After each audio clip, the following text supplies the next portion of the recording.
94 Walf Sénégal dellu si di leen siyaar di siyaare mboolem képp ko xam yaa ngi topp Fall 94 Walf Sénégal di jaajëfal sunu mbokki sénégalais yi nekk ci diaspora bi partout dans le monde fépp fu sénégalais nekk jaajëfal nan la siyaar nan la émission bu bees fii ci Fall 94 Walf Sénégal émission bi li xew ci bis bi li xew ci bis bi nag tey lay commencé tey ci alxames ji 8h30 bu nekk rek dinañ leen ko indil saa su nekk rek fii ci site bi di Fall 94 Walf Sénégal kon nag yaakaar naa ne di leen ñu kal fii ci Fall 94 Walf Sénégal voilà bi ci des moo di ku nekk gis nañ tey taw yu baree bari wàcc na fii ci réew mi ci barab yi fasantikoo rawatina Touba ndox mi bari na lool danañ leen wan vidéo boo xam ne nii def nañ ci benn reportage boo xam ne ni bu ko defee ngeen gis ko nga xam ni nag wax dëgg yàlla travaux yi nu ngi koy defar waaye dafa mel ni ndox moom du wàcc yoonam voilà kon yaakaar naa ni li xew ci bis bi mooy taw yu bari yi nga xam ne ni wàcc na ci réew mi fu baree bari indone ñu baree bari seen i kër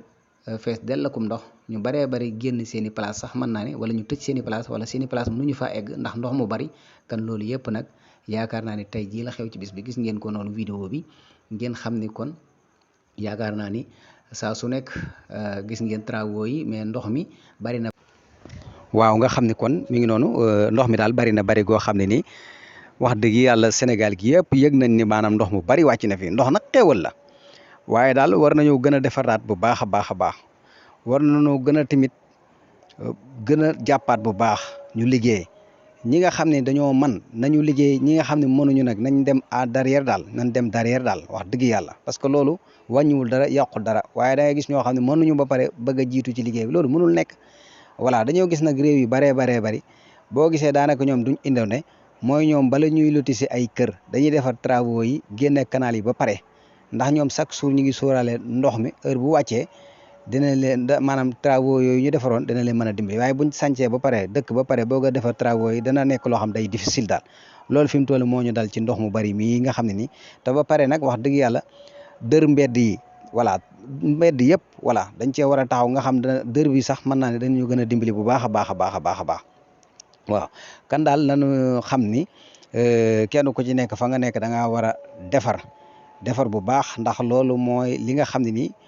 mooy tax réew mi mën a avancer mooy tax réew mi mën a dem mais fi mu toll nag coow li daanaka daa ëpp jëf ji daal voilà kon nag ñu xamee ko noonu bu baax a baax xam ne nag ñi nga xam ne ni chaque jour saa su nekk rek